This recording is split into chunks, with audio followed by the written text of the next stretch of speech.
everyone and welcome back to my channel. Today I'm doing another attic video for my Feeling Great at 38 series, and I'll be talking about perimenopause because I feel like it's not talked about enough. I didn't know what it was until I started to go through it. I thought you just went from having your period to menopause, but no, there is a period of time in between those two things called perimenopause, which is what we will be discussing in today's video.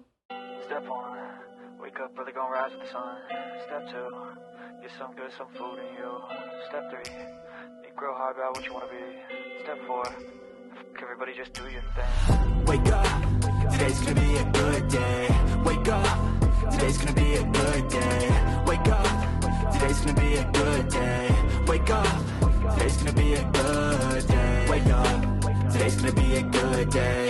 Wake up, today's gonna be a good day. Wake up, today's gonna be a good day. Wake up, today's gonna be a good day. Yo. Set your affirmations, aspirations. I got shit to do, the aftermath of preparation. Good food, good mood, blood in circulation.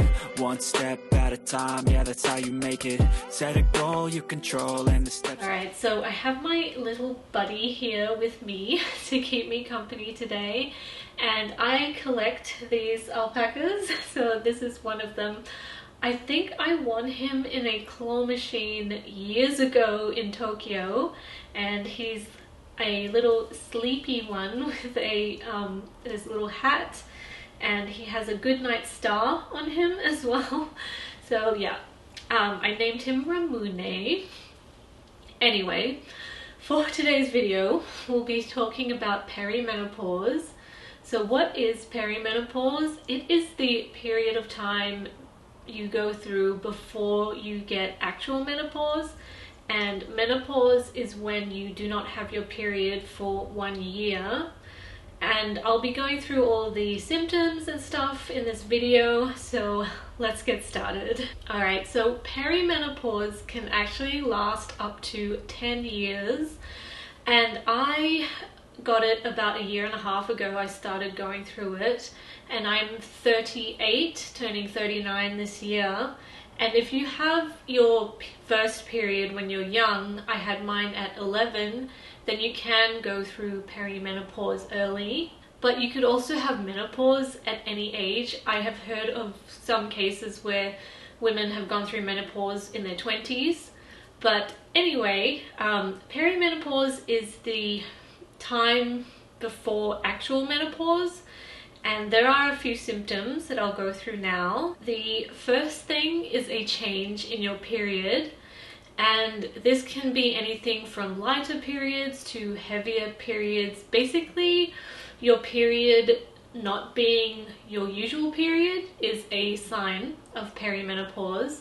So for me, what happened was I went from having very heavy periods, using really heavy pads and night pads at night, to only having to use panty liners my entire period, which lasts about 5 to 7 days.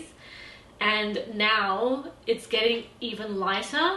So my periods are basically non-existent now, but they're still there. And I'm not pregnant because it's been like 1.5 years, unless I'm an elephant, but I don't think so.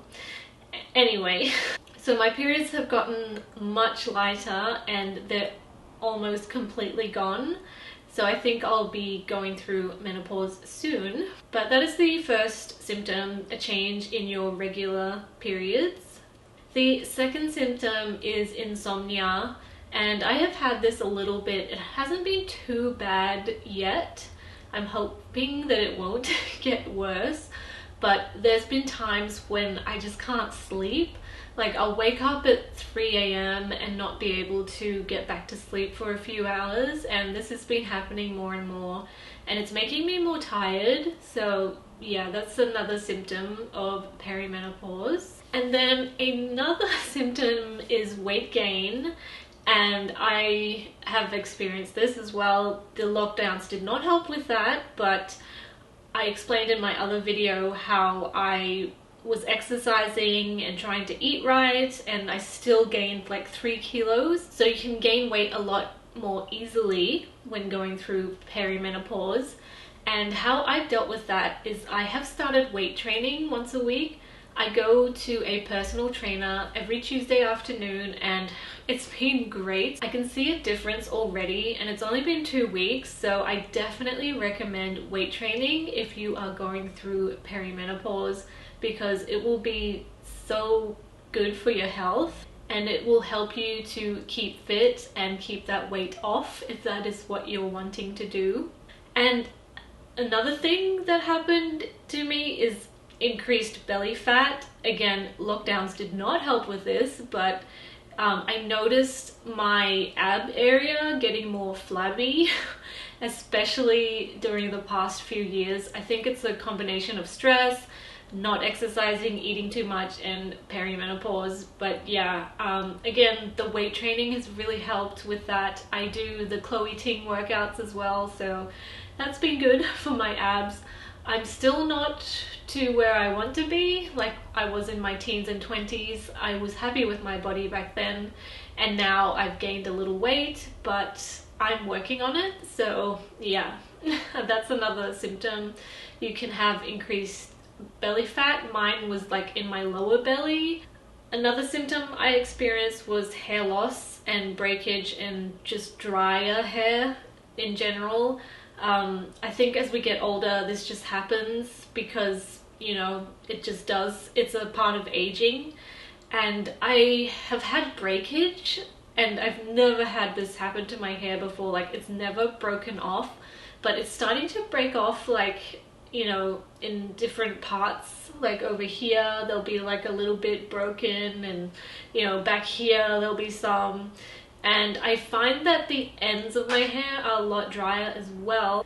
And I think that bleaching and coloring it is not helping whatsoever. I'm just going to keep it the natural color at the roots and grow it out. So that's like a really dark brown, almost black, which I think will look nice with the purple once it grows out.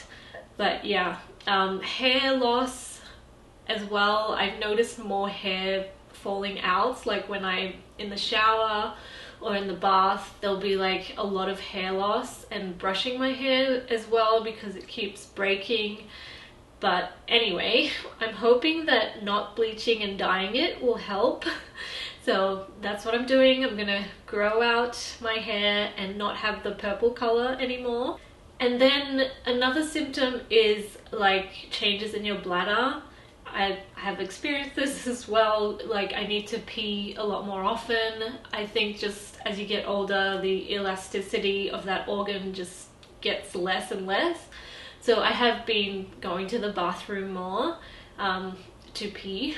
But yeah, it's another symptom. And then the last one is mood shifts. Again, I've experienced this as well. Like, sometimes I'll just get irrationally angry for no reason. I've never been an angry person. Even when things happen where I should be angry, I kind of just bottle it up and, you know, don't deal with it. But I've just had these mood swings where I've been so angry for no reason.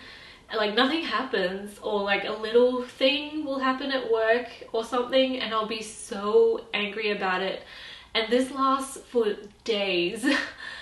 So yeah, mood swings are a definite symptom as well. I haven't experienced any hot flashes yet, but I don't think you get that until menopause. And I've heard that some people just wake up drenched in sweat from the hot flashes, so that hasn't happened to me yet, but not looking forward to that. Or maybe I am, because I'm always constantly cold and I like to be warm, but I've heard it's very unpleasant, so we'll see what happens when I get there. Anyway, that is all that I have to say in this video. I hope that it helped you out for those of you who are going through the same thing. So the symptoms, again, like it could last up to 10 years before you get actual menopause, and there'll be a change in your period, whether that's being lighter or heavier. Mine also is shorter, like it went from 7 days to 5 days. And when I brought this up with my doctor, she kind of just dismissed it and said, oh no, you're on the pill for decades, you know, that's why you're having these period changes. And I'm like, no, it's never been like that before. Like, it's always been how it is. And this change just started a year and a half ago, and I was on the pill since I was like 22, 21. So anyway, insomnia is another one. Like, I have not been able to sleep as well as I usually do. Weight gain, it's so much easier to gain weight. Like, I talked about metabolism and stuff in my previous video. It's the general advice video if you want to go watch it. Increased belly fat. This happens to a lot of women. I have heard stories from other women about this. So yeah, I don't know why that happens, but it does. Weight training. Go do weight training because it's really good to keep you fit and healthy. Hair loss changes, breakages, drier hair.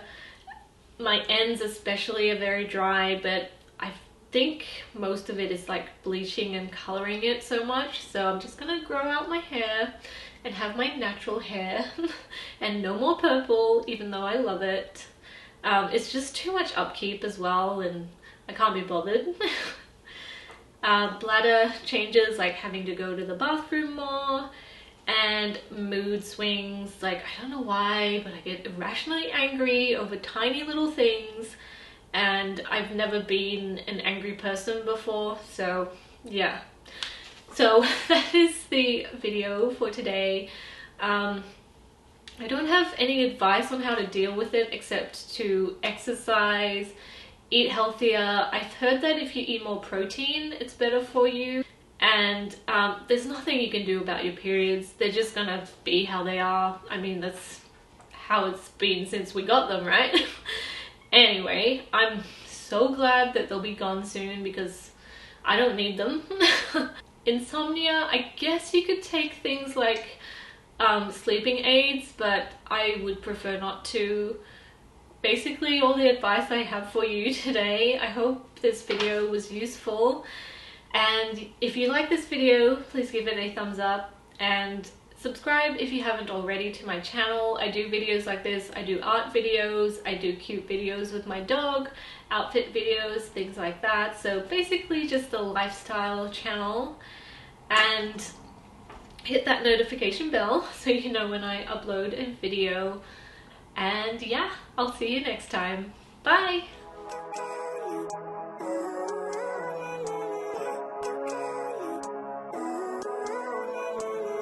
Living life every day.